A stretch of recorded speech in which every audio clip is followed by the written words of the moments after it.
मंत्रणा के साथ और सिर्फ अपने लोगों के साथ नहीं बल्कि एक पब्लिक का जो सेंटिमेंट्स है कि एकजुट हो जाओ। और बॉबी भाई के साथ तो हमने एक क्रिकेट डिप्लोमेसी भी थी और एक बहुत अच्छे माहौल में उस दिन बातचीत भी हुई। उत्तराखंड के अंदर भाजपा और कांग्रेस के अलावा हम एक राजनीतिक विकल्प देने की बात कर रहे हैं। देखो, उत्तराखंड क्रांति दल रजिस्टर्ड पार्टी है, एक रिकॉग्नाइज पार्टी नहीं है क्योंकि वोट शेयर नहीं रहा है। आज उस समय जो युवा 10 साल का था वो आज युवा हो चुका, वो 20 साल 21 साल 22 साल का हो चुका है।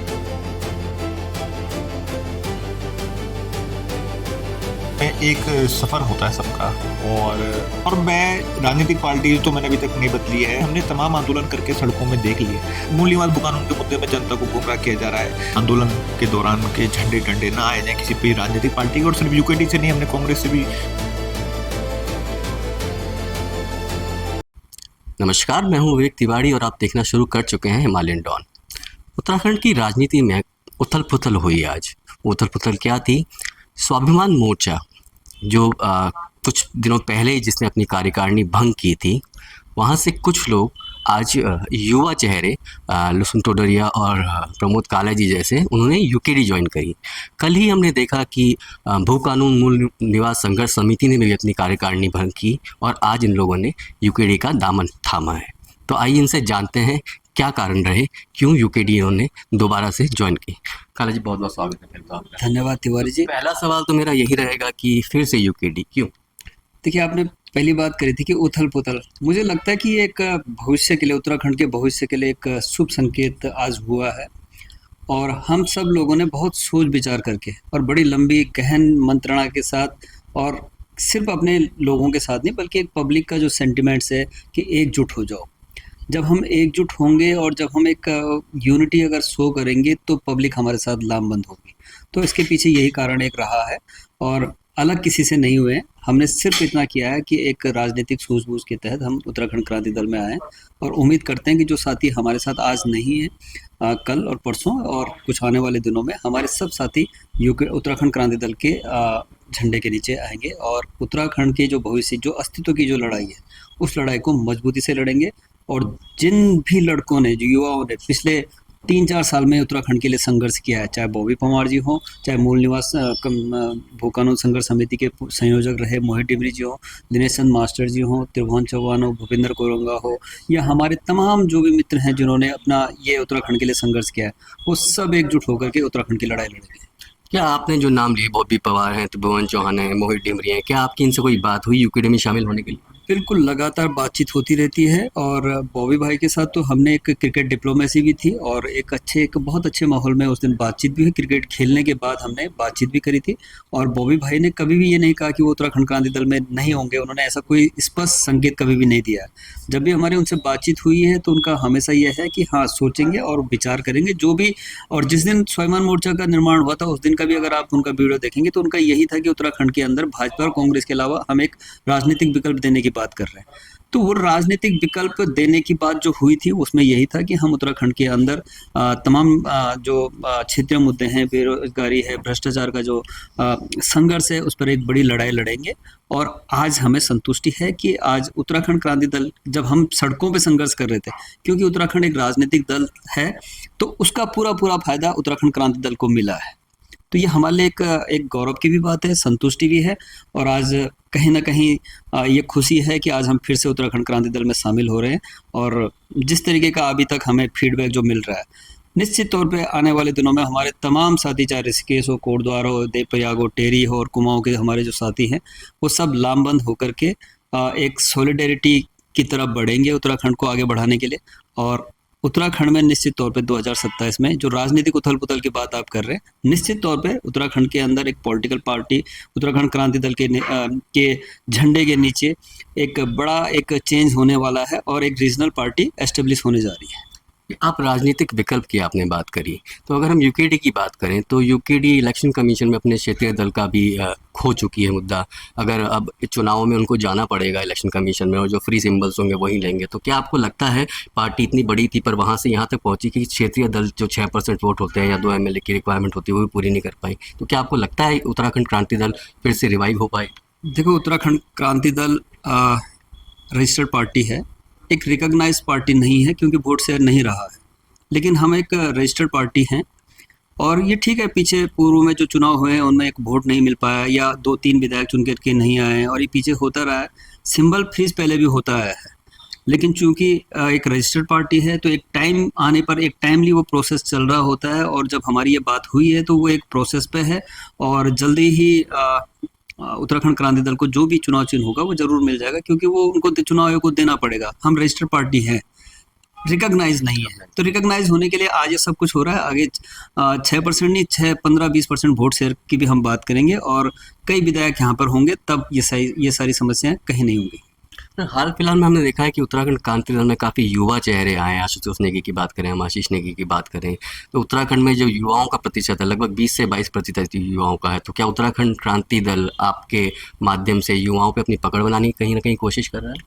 देखिए, युवा एक वो होता है कि वो हमेशा चेंज चाहता है, और आप देखिए कि जब 2014 में भारतीय जनता पार्टी की सरकार आई केंद्र में, तो आज उस समय जो युवा 10 साल का था वो आज युवा हो चुका, वो 20 साल, 21 साल, 22 साल का हो चुका है, और वो देख रहा है लगातार कि पीछे 10 साल में उन्होंने जो देख रहे हैं, वो जब वो 10 साल का था वही उत्तराखंड, वो आज बदहाल उत्तराखंड वो उसको भी दिख रहा है। मैं तिवारी जी आपको बताता हूँ कि आज एक महिला जो हमारे साथ ज्वाइन करने वाली थी, वो पता नहीं कुछ रीजन से आज नहीं आ पाई, लेकिन उन्होंने अपने बेटे को उत्तराखंड क्रांति दल इसलिए ज्वाइन कराया क्योंकि अगर वो अपने बेटे को उत्तराखंड क्रांति दल ज्वाइन कराया तो उसका मकसद एक ये था कि उनका बेटा उत्तराखंड की संस्कृति को पहचाने, अपनी बोली भाषा को जाने, अपने जो हमारा जो एक अस्तित्व पे जो एक खतरा मंडरा रहा है, जैसे त्रिपुरा का हुआ कि त्रिपुरा का अस्तित्व, जो वहाँ के मूल निवासी थे उनका अस्तित्व खत्म हो चुका है।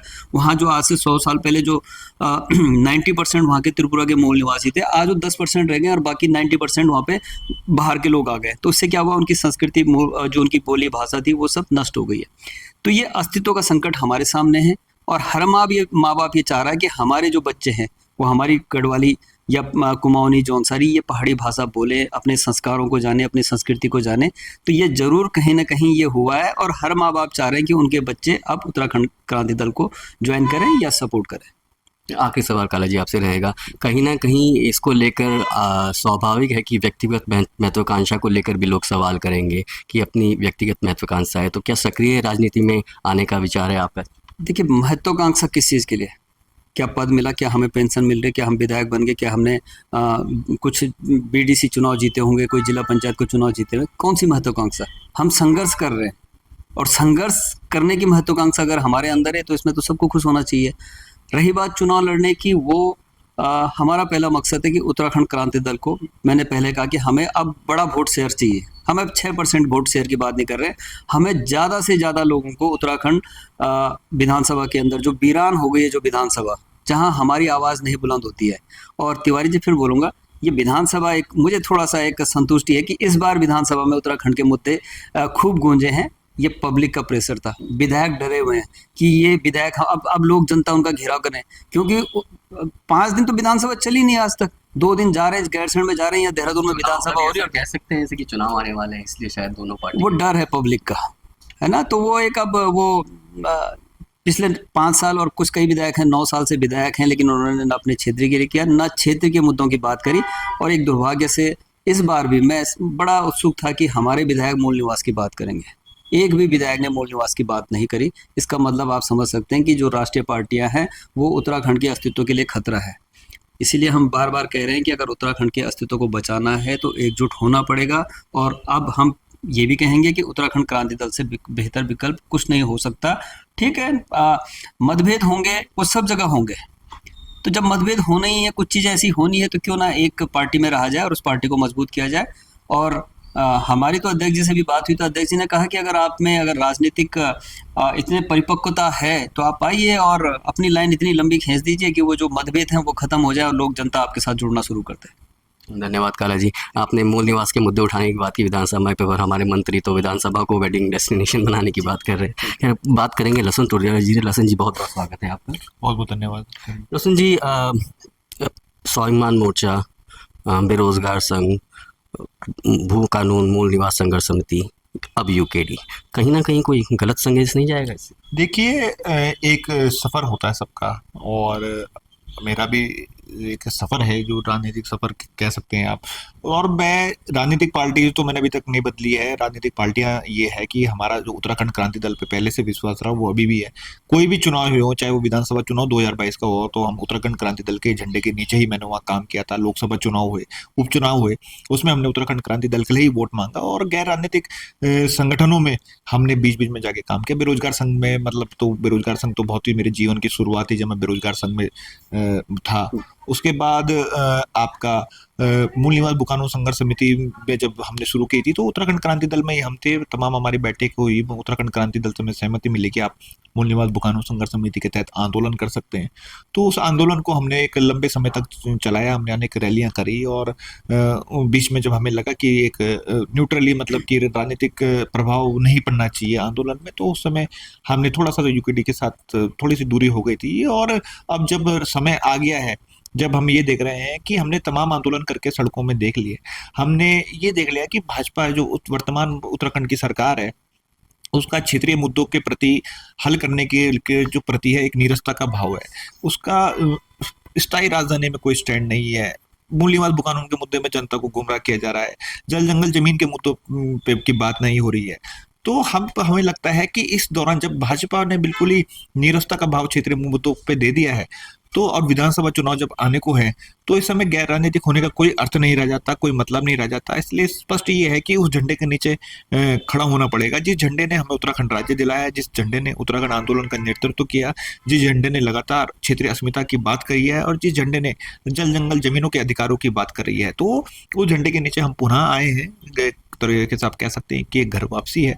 और हम यही चाहेंगे कि इस प्रदेश भर में उत्तराखंड क्रांति दल की विचारधारा को पहुंचाया जाएगा, घर घर पहुंचाया जाएगा, गांव गांव पहुंचाया जाएगा। और उसमें ही हम आगे भी कार्य करेंगे। और जब विधानसभा चुनाव में अगर हम गैर राजनीतिक तरीके से जाते तो एक तरीके से हम भाजपा का ही फायदा करते हैं और वो लाभ हम भाजपा को नहीं पहुंचाएंगे, क्योंकि जब हमारी लड़ाई इस समय भाजपा की विचारधारा से है और जब ये लड़ाई एक ऐसी विचारधारा से है जिसने पहाड़ों को बर्बाद किया है और पहाड़ों को लूटा है, तो उस विचारधारा के साथ हमें खड़ा होना पड़ेगा जिसने पहाड़ों को बचाने की बात करी है, जिसने हिमालय को बचाने की बात करी है, जो हिमालय के जल जंगल जमीन की और यहाँ हिमालय के लोगों की बात करते हैं। तो उस विचारधारा के साथ हम खुल के खड़े होंगे और राजनीतिक तौर से खड़े होंगे।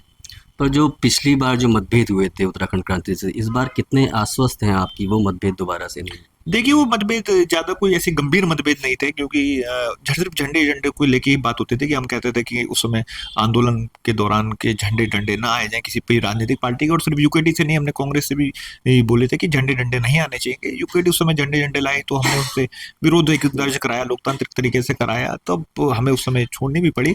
पर अब हमारी ये है कि अब जब राजनीतिक तौर पर जब हम लड़ ही रहे हैं, जब हमने देख लिया आंदोलन करके, गैर राजनीतिक आंदोलन करके देख लिया, जब भी सरकार के कानून में अगर जू नहीं रहेंगी तो उसका मतलब ये है कि अब शुद्ध रूप से राजनीतिक झंडे के तहत ही मूल निवास बुकानून के आंदोलन को चलाया जाएगा और जनता के बीच इस मुद्दे को पहुंचाया जाएगा कि मूल निवास बुकानून ना होने की वजह से क्या नुकसान हुआ है और इन सरकारों ने कितना नुकसान किया है। तो अब स्पष्ट ये संदेश है कि उत्तराखंड क्रांति दल के नीचे ही मूल निवास बुकानून की बात की जाए। अब भाजपा को हराने की बात कर रहे हैं। एक देखा गया कि उत्तराखंड क्रांति दल के काफ़ी लोग राम जन्मभूमि के समय भाजपा में शामिल हुए, भाजपा के कार्यकर्ता बने। क्या आप उनको दोबारा उत्तराखंड क्रांति दल की तरफ खींच पाएंगे आप? देखिए, इस समय तो एक ही विचारधारा होनी चाहिए, उत्तराखंड की विचारधारा, राज्य हित की विचारधारा, इस हिमालय को बचाने की विचारधारा और मूल निवासियों के हित की विचारधारा। तो इस विचारधारा में जो फिट बैठता है हम उसको लाएंगे। हाँ, इस बार इस समय लोगों को चुनना भी पड़ेगा कि या तो आप पहाड़ों को बर्बाद करने वाली विचारधारा के साथ हैं या पहाड़ों को बचाने वाली विचारधारा के साथ हैं। चाहे कोई भी हमारा अपना हो, अगर वो पहाड़ों को बर्बाद करने की विचारधारा के साथ खड़ा रहेगा तो हम उसका साथ नहीं देंगे। कोशिश हमारी यही रहेगी कि सभी को समझाया जाए। कोई हमारे ऐसे लोग भी हैं जो इस विचारधारा को अपनाने में थोड़ी सी उनको मतलब समस्या आ रही है, समझ नहीं पा रहे, तो हम जाएंगे, विनम्रता से उन्हें समझाएंगे, उनको वापस लाया जाएगा। और जो साफ और साफ है कि ये है कि एक धर्म युद्ध है, महाभारत है, इसमें आपको अधर्म के शिविर में खड़ा होना या धर्म के शिविरों में खड़ा होना, ये उत्तराखंड के उन लोगों को तय करना है। और मेरी उम्मीद रहेगी कि लोग इस धर्म के शिविर में आए जब पहाड़ों को बचाने की बात हो रही है, और तब जाके एक जो बोलते हैं कि तब आर्य पार के 2027 की विधानसभा चुनाव की लड़ाई भाजपा के साथ लड़ी जाए। आप लोगों को लाने की बात कर रहे हैं, क्या आपका इशारा आपके पुराने साथियों मोहित डिमरीत, भुवन चौहान, बॉबी बॉबी पवार देखिए, सबसे संवाद होगा, और सब समझदार लोग हैं। मैं तो ये नहीं कहूँगा कि मैं लाऊंगा। सबने अपना अपना संघर्ष किया है, सब समझते हैं, सब उत्तराखंड के मुद्दों की गंभीरता को समझते हैं, संवेदनशील लोग हैं। तो मुझे लगता है कि अपना फैसला वो जल्दी लेंगे, और मुझे पूर्ण विश्वास है कि सभी लोग उत्तराखंड क्रांति दल में सम्मिलित होंगे और जनता के बीच भ्रम की स्थिति नहीं बनी रहेगी। एक झंडा, एक पॉलिटिकल पार्टी रहेगी, और उसी पॉलिटिकल पार्टी जो कि उत्तराखंड क्रांति दल है, क्षेत्रीय अस्मिता की लड़ाई उसी झंडे के नीचे लड़ी जाएगी। एक आखिरी सवाल उसमें जी, भू कानून एक बहुत बड़ा मुद्दा है, आपने कई रैलियां भी करी, आपको समर्थन भी काफ़ी मिला, पर पिछले कुछ समय से बहुत आप एक्टिव नहीं दिख रहे हैं या बहुत ज़्यादा उठ नहीं रहा है मुद्दा, क्या आप इस पे फिर से देखिए, वो एक्चुअली में जो उस समय भी राजनीतिक गतिविधियां हुई, हमारे संगठन के काफी लोग स्वाभिमान मोर्चा में गए, सम्मिलित हुए, तो उन्होंने स्वाभिमान मोर्चा को मजबूत करने की कोशिश करी। फिर वहां से अभी बहुत सारे लोग हमारे उत्तराखंड क्रांति दल में ज्वाइन कर सकते हैं। तो एक बार जो संगठन का पुनर्निर्माण हुआ था, उसकी वजह से काफी कुछ जो हमारी बड़ी बड़ी रैलियां थी वो नहीं हो पाई थी। फिर पंचायत चुनाव आए, आपके सब तमाम तरह से गतिविधियां हुई, तो उस वजह से आंदोलन वो नहीं हुआ। पर छोटे मोटे हमारे कार्यक्रम लगातार चलते रहे। बुकानू मूल निवास की हमारी जो बात थी, जन यात्राएं थी, गांव ग्राम यात्राएं थी, छोटे छोटे स्तर पे वो लगातार हमारी होती रही है। और इस तरह से अब जो हमने फैसला लिया है कि अब यूकेडी के बैनर के तले हम बुकानू मूल निवास के मुद्दे को दोबारा से उठाएंगे। बहुत बहुत धन्यवाद जी। तो ये थे लुसुन जी और प्रमोद काला जी, जिन्होंने उत्तराखंड क्रांति दल ज्वाइन करने को लेकर अपनी बात रखी। अब देखना होगा कि 2027 के चुनाव में उत्तराखंड क्रांति दल को ये युवा चेहरे कितनी मजबूती प्रदान करते हैं।